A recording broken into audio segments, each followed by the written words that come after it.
Today on the channel, there's a crisis on infinite Earths, and the only one that's going to help us is the McFarlane Toys page puncher, Joker. And the spirit of Ultimate Warrior will run forever!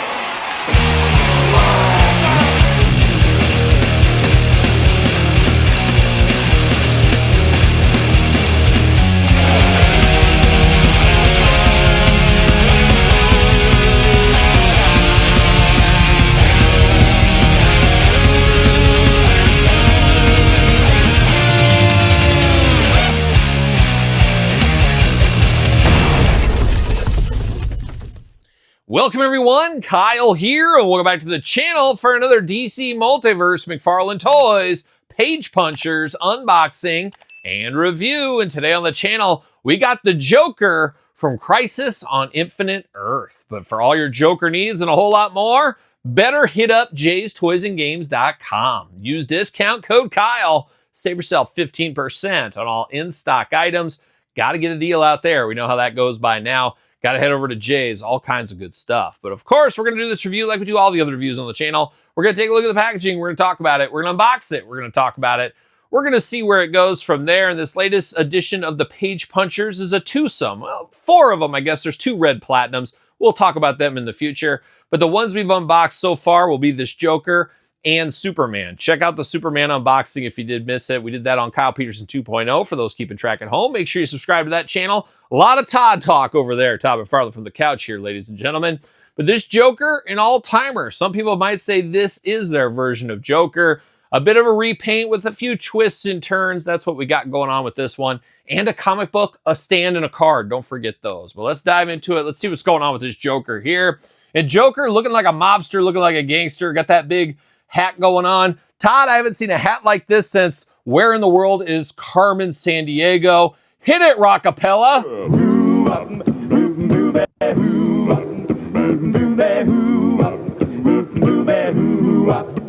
Well, she sneaks around the world from Vegas to Carolina. She's a thinking finger filter from Berlin down to Believe.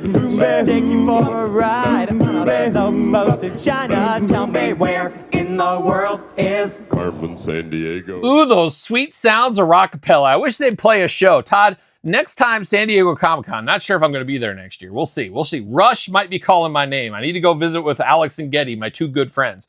But next time you do that swanky party there, maybe skip out on the burrito bar and maybe book Rockapella. How great would it be for all these people looking at figures and seeing all this stuff and talking, and you got the sweet sounds of Rockapella in the background? Just make them play the Carmen Sandiego song like 10 times in a row. That's what the people want. That's what I want. And while you're at it, let's get Carmen Sandiego figures. Why not? Let's do it. But Joker got the Carmen Sandiego hat going on and jacket. So quite the look, though, once upon a time. Quite the look. So the 90s, late 80s, 90s, you had to be there. You had to be there. If you weren't rocking an outfit like this, were you even doing anything with your life back then? I can tell you guys firsthand, I saw my dad go to many a business dinners dressed like this. Dad, you're not here to defend yourself, and that's why I'm saying that. But come back to the channel anytime. The seat's always welcome for you. But this looks like my dad back in like 1991, let's call it. How about that? But he's got the big hat going on. He's got the big trench coat. He's got a little side piece there, got a little pistol. We got guns back, Todd McFarlane. You know I'm here for that. Gun safety, though. Gun safety for sure. DC Direct, the Joker, page puncher looking good. Nothing on the sides here. On the back, though, this really brings me back. Crisis on Infinite Earths. Now, I never read that story as a kid, but I'll never forget as a kid, there was a little hole-in-the-wall comic book store that I used to try to frequent. It wasn't too far from my house, not too far from my school, so sometimes I'd hop on my Huffy back in the day. Oh, Huffy, Salt of the Earth in the bicycle game. You guys know that. I'm telling you guys anything you don't know. But I used to drive my Huffy down to this comic book store. But the bad thing about this comic book store was, the good thing was I could get there on my own. It wasn't too far away, so I could drive my bike there. The bad thing was, the guy was a real prick, Todd McFarlane. I hate to say it, he was. The guy that owned it, like, he sat there there was like, right when you walked in, there was the desk with the cash register and all that. And he sat behind there. And then you had a wall of comics. I mean, it was just a small room. It was just a small room. But it had all the new comics and a few, you know, it would have the last couple of issues of Batman or whatever for every property and title they had. But he had signs all over. You were never allowed to bring anything in. No drinks, no food. Get out of here with that kind of stuff. He'd probably pull out a revolver like that and blow you away if you try to do that. No backpacks allowed. Didn't want people stealing and stuff, but I was just here to buy stuff. And I remember buying all the issues of the Infinity Gauntlet once upon a time at his little place. So that's what I would end up picking up. And you were not allowed to touch any of the comic books. If you touched it, you bought it. And he would just hover over everybody. I swear he hated kids. And I get it. I hate my kids. No, just kidding. But he hated kids. You could just tell. He just hated them. And you know this guy. This is your stereotypical comic book guy. It was like the guy from The Simpsons, but a little skinnier and a little grayer. But you know he'd never had a date in his life. He'd never dated a woman or a guy. I'm not against that either. If he wants to do that, you know what I'm talking about, Mark Summers, with that. But you could tell this guy never did anything, never went on a date. He just lived in this closet that he called a comic book shop and just hated these kids because he knew he could never have one. But there's adoption, Mark Summers. I know there is adoption. But yeah, it was a wild time, but I hated going there because he'd just be hovering all over you. And he'd always remind you right when you walk, don't touch anything. Yeah, I heard it the last 50 times you told me that. And just a wild time. But I remember, long story short, get a little long-winded here, guys. But I remember seeing this comic there all the time. I remember that was on the wall. I think they had a poster of it, but it was during the heyday of all of that as well. So shout out to that story. Long-winded. But I'm going to take this offline because these are so hard to get out of the package. I'm going to take it offline. We'll be back talking all things the Joker. All right, time to dive into Crisis on Infinite Earths, the Joker. But let's start with the accessories first. DC McFarlane stand. Seen it before. We'll see it again. Now, we do get the trading card for the Joker. Let's see what he's up to in all this nonsense across these Infinite Earths. It says number 9, issue 9.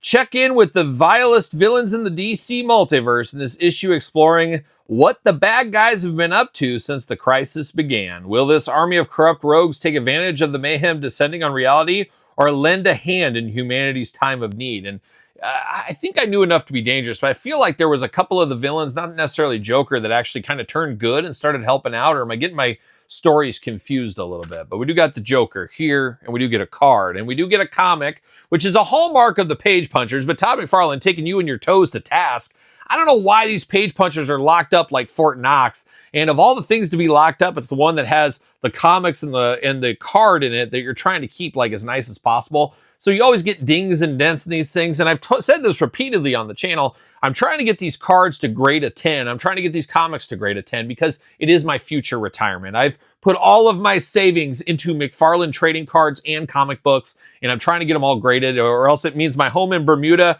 or me living on the streets in retirement. It really comes down to that. Maybe, maybe not, but it's fun to pretend. But I do like the comic book here. I'm going to thumb through this and read this and catch up on what we maybe missed out on once upon a time when I was going to that comic book shop. But this is a lot of the DC universe I remember from my time collecting. Love that Lex Luthor. I remember that as the Kenner superpowers. Remember it around this time. Cheetah right there. Mirror Master, we're looking good. A lot of good guys in here. Even Black Adam hanging out in here. And then you got the Penguin looking nice there. Just a lot of classic all-timer DC characters in my mind's eye. That's what I think of. So I like to see that. Last accessory with this one, we got the little revolver here, like a young Charles Bronson once along the way. And Charles Bronson, the Joker, two guys that like to shoot a gun. That's about where it ends, because we all know Chuck Bronson, he was a vigilante. He did not mess around. He would save a whole city. Sometimes he'd even bust out a bazooka.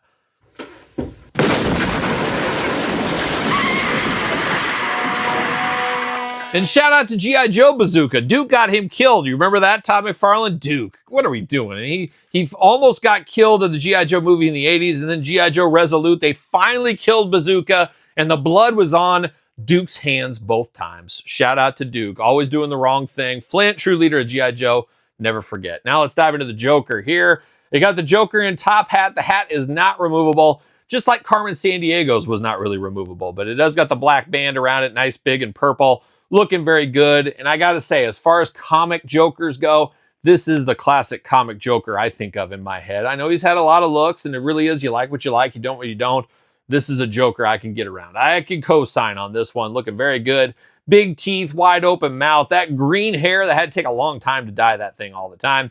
You got that clown makeup. Looking just absolutely beautiful. And then he's got the trench coat over the top here. Nice purple look here. Love the looks of that. Got the high collar ready for Club Grayskull if he needs to.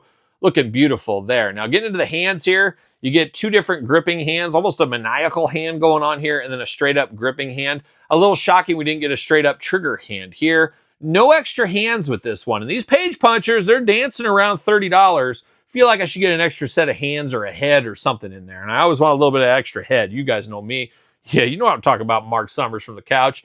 But it is good. It is a good figure. I like this a lot. I just don't like the price points. And we're in a weird time in collecting if you're collecting action figures. And if you are, you're probably watching this or whatever. You know what I mean? It's weird because our head says one thing, our wallet says another thing. It's like this feels like it should be $22.99, not $27.99 or whatever. It's just that weird time where we're not used to these new prices yet. And that's where we're dancing around. But now continuing on with the Joker right here. The body underneath, we have seen this body with the Joker in the past, and I might as well break that out right now. A beautiful Joker, one of the best figures of last year. I can't remember what number it was in my top 10 year-end list, but an all-timer Joker here.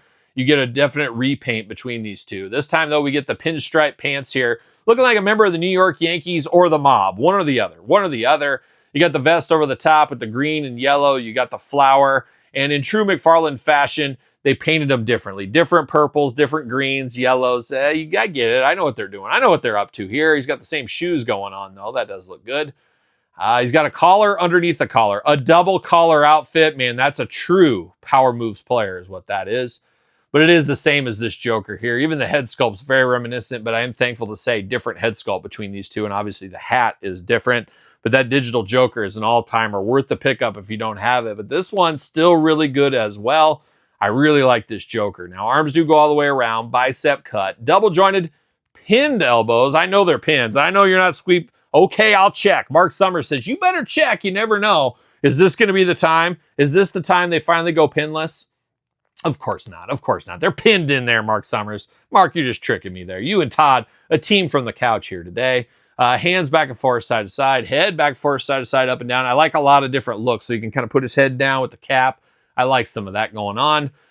Waist articulation. Yep, we got waist articulation. Love those tails on the end. Like a young penguin is what that looks like. You do get the side to side. Leg goes up for the big Joker boot. Or he could do a dance number off Broadway if he needs to. Yeah, choose your own venture there. Back and forth, side to side. Double jointed pin knees on this one. And then a little bit of ankles back and forth, side to side. And the toe articulation. You can bend it all the way back if you need to. So we got that going on with the Joker as well. And he should fit on the DC McFarlane stand. And he does. A Joker like we've never seen before, or just kind of last year. But I do like this one. This I knew was a definite pickup for me. Had to have this in the collection. Happy to have it in the collection. And I did mention Superman, the other yin and yang page puncher here. Should be hitting stores right now, or Jay's here very shortly as well. Looking very good. Two iconic people from the DC universe. Doesn't get much more iconic than these two. So cool to see them out once again with a little tweaked look. We know what Todd's up to, but it really is a good figure. So if you're after it, pick it up. There you go. But what's your thoughts on this Joker? Worth a pickup? Pass? Long game? No game? Not so sure game? Let me know in the comments down below. Don't forget to like this video. Don't forget to subscribe to the channel and subscribe to my other YouTube channel. I got 2 channels with videos every single day. Check them both out. Check out Patreon, YouTube channel memberships for even more stuff. SirPaul64 on the X, _Kyle_Peterson on Threads, Instagram, TikTok, and TheKylePetersonShow at gmail.com. Conveniently enough, the name of my podcast, The Kyle Peterson Show, with my wife, Angie, each and every Tuesday, wherever podcasts are found, with video cast on YouTube. So for the Joker, and Superman 2, and the old comic book shop owner, I'm Kyle. See you guys all real soon. Well, are we gonna dance or are we gonna play?